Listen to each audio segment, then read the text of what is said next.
We are back. All right. That's all right.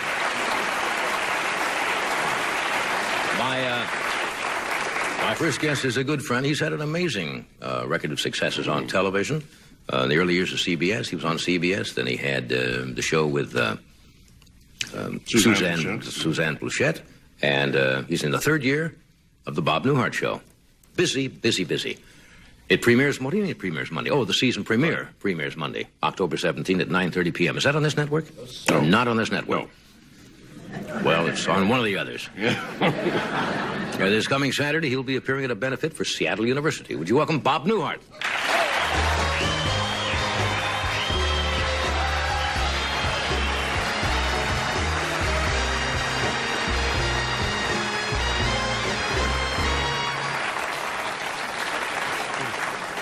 Was there any show I didn't plug? I went back to the early days on CBS. Yeah. I did a... You won an Emmy the first season you were on CBS. That's right. Remember. We shared. I was a co-host out here, and you were the co-host in New York. And I got a Peabody, an Emmy, and a pink slip from NBC. All in one year. That is absolutely true. In fact, that year, every show that was nominated, that won, had been canceled. Dick Van Dyke had been canceled. There's something strange in the business because that happened. I think last year, Cheers won. Buffalo Bill was up for Emmys, and all of a sudden the shows are off the air. How do you explain that? I don't, John. I got a winner now, so... It's not your problem. Third year. Third year. That's amazing. Third year. And I'm excited. We've done... I'm very excited about this year. We've done 11 shows, and they're all good. Well, it's fun. When it works, it's fun. Yeah. Well, you're good. You know, you hang around, you learn a few things. You don't take compliments well, do you? No, I don't. That's true. Right. We've known each other, and if I say something to him, he begs off. Says, well, you know, pretty lucky, and after all, it works. You're right. You're right. I'm good. I'm sorry. That's all. You're really good. Did I? Not only good. No, I mean, it's hard to think of anybody. Yeah. I saw you in a movie the other night. Well, you know, when you turn down a compliment, it's really like getting another one. You know, when someone says, "Oh no," and you say, "Yeah, so you get two compliments instead of one. It's a sneaky thing to do, and that's why when you give somebody a compliment, they should accept it. Right. Like you ever say to your wife, now women are good at this. You say, "You look really nice tonight, Jenny." And what do they normally say? Or "I like your hair." Not really, or well, no, it's still a mess or something. I'll say that, "Yeah, I like that, and I like that dress," and she'll say, "I've only worn this about 12 times." That's young. No good deed goes unpunished, as they say. I saw you in a movie. Of course, this is the first wife, in my case. Of course. That's right.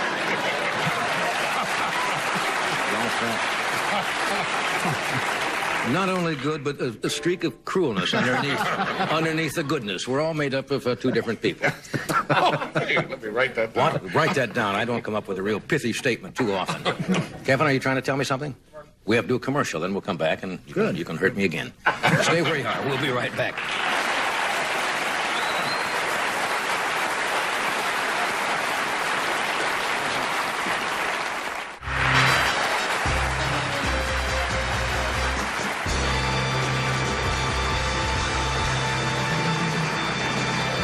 We're back. We're talking with Bob Newhart, mild-mannered Robert Newhart.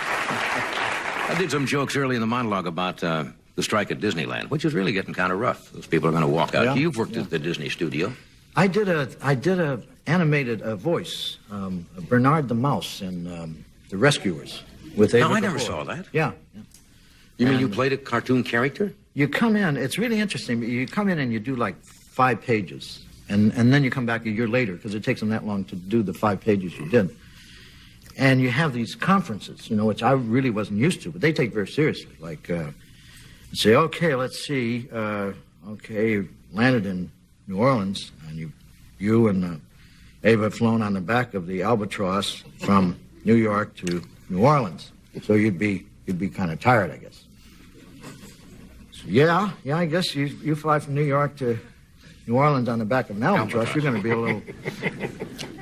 And then you rode the alligator up through the swamps. So, hey, you get a little fear in your voice, Bob, as you do the... Fine, whatever you want. We had some actors on a few years ago. We wanted to show what it was like when they dubbed the voices on cartoons. And I think we invited, I think it was June Foray, or, a lot of the people who do them, Paul Frees, we had a screen here. And they said with the dialogue. Now, it's the strangest sight to see distinguished people. He said, this white-haired gentleman sitting around as he's looking up there, and there's a beaver on the screen. And he is now doing the voice. He's never seen, of course. And this distinguished man sitting there saying, "Well, I think I'll go over there and chop down the wood, and then..." Then he gets up and goes home and says, "Thank you very much." That's what they do, right? Yeah. And it's a unique art. What kind of voice did you have for, if you can recall? Give me the fear and tired. What was it now? Yeah. Bianca, that was her name. I hate to put you on the spot like this for a performance, but for this kind of money, of course. Ask you to do a voice is not fair. Oh, gee, Bianca. That was about it. Disney hired you for that? Now, you're never seen in the picture?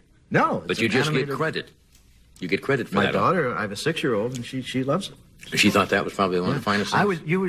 The same thing occurred to me during the Disney strike, because I pictured all the favorite cartoon people on the, voting on the strike, And kids we've grown up, cartoon characters and... Sitting around negotiations, you mean? Well, they're going to call for the strike vote. It's, okay, we're going to go out on strike now. Anyone have anything to say before we go out? Get over there. They can take this job and shove it. Thank you, Snow White.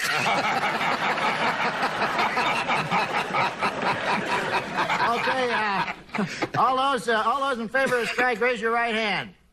Your right hand, dopey. Okay, Goofy, you have a question? You do, but you forgot what it is. Okay. Tinkerbell, you want to say something? Oh, let's just get on with the strike.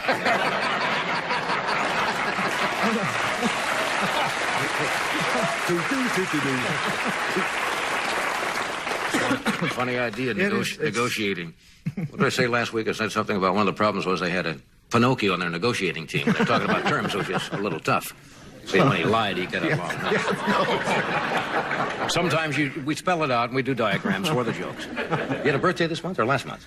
55, September 5th. 55? Well, I didn't ask you how old you were. No, well, I'm not ashamed of it. Well, you look very good for 55. That's why I said it.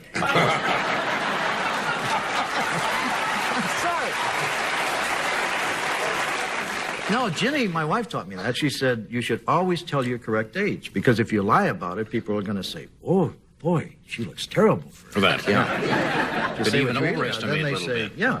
You could tack a few years on there, and then people say, gee, you don't really look it. Now, you're not the same sign I'm. I don't even know much about that. I'm a Virgo. Is that good?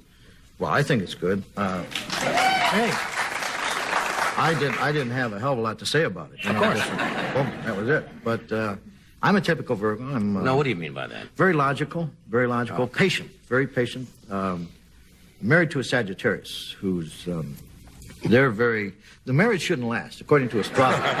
It should not, it's last 22 years. Shouldn't have lasted a day because, Sinatra's a Sagittarius. That gives you an example. Yes. Very direct people. Whatever is on their mind, they say it. Yeah. And 22 years I've had of Not easy, Straight ahead. And they don't mean to hurt. They're just saying, the best example, remember the Folgers coffee commercial where the wife serves the guy the coffee in the morning?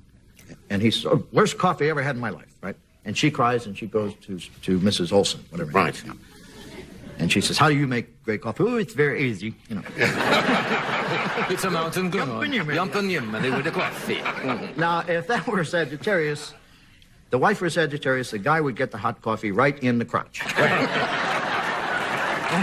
There's no checking with Mrs. Olson. And then ask him, how's the coffee today? Great coffee, great coffee.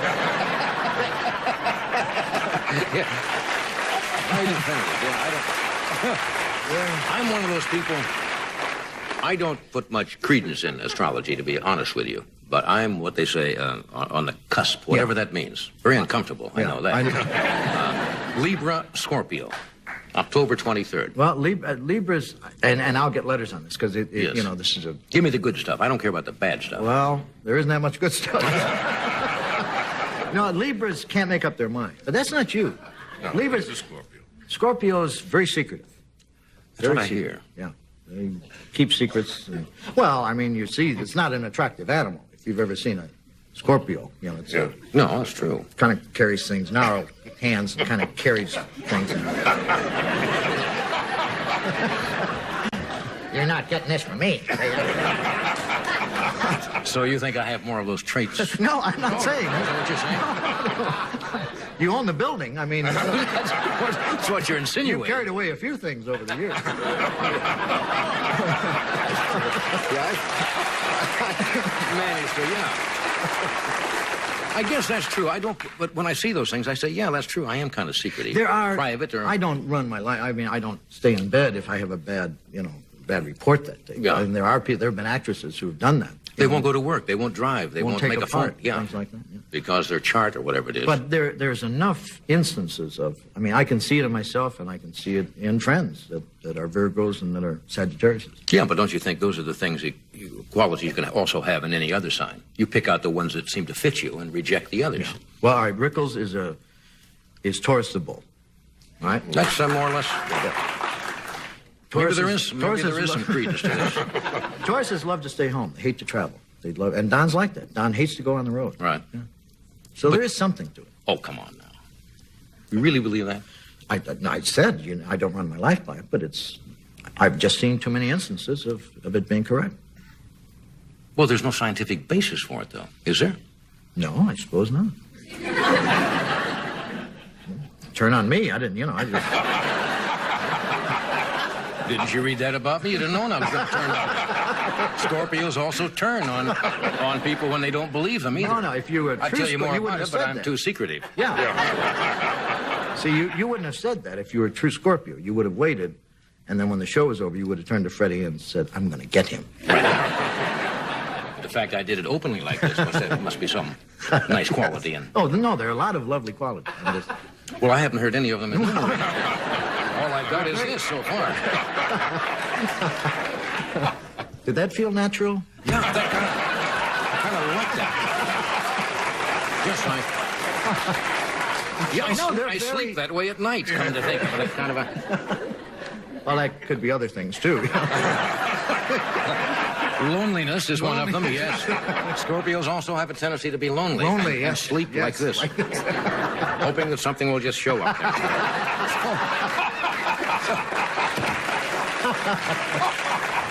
But anyway, what is it? End of this conversation? Keep on going. This is going fine. You want to put this night in your diary? So later on we can. Do you keep a diary, by the way? No. I can't do that either. And I have a terrible memory. I just have an awful memory. Somebody's going to come to you someday and say, "Hey, Bob, would like a book." And they've done that, and I said, "Oh my God, I haven't written things down." Yeah. I file them away, and I can remember things. If people say, "Do you remember the time that we were?" For example, if you said to me, "Remember the time we were at your house at a party and we were playing drums with so and so?" It flashes back very vividly. Yeah. You remember the night I'm talking about? I remember it's funny with comedians. If you sit around and talk, eventually singers talk about how crowded it was and how great they sang. Dancers say it was the best leap I ever made. Eventually, comedians, if you talk long enough, will tell you about the time they died, absolutely the worst death of any show they've ever done. It's something about the comedians. Well, I don't remember the great ones. I remember the really bad nights. Yeah, and they say that people have a tendency to remember the more pleasurable moments in their life. But you're right, comedians don't. They'll say, "Oh, I did a show and so forth in 1952 at the American Legion Hall and really died." And why is that? Is self-punishing, do you think? I maybe? guess so, yeah. Yeah, insecure. Are you insecure? Now they say Scorpios are also insecure. I read that today. I never heard that. Well, that's what they say. Insecure. No, Scorpios are very good friends. They're best kind of friend you can have is a Scorpio. Now we're getting because you can somewhere. tell him anything and he will not divulge it to Of course, because we're secretive. Yeah. Let's take a break here, okay? Okay. We'll be whatever right you want. back here. Whatever you want. You're the Scorpio.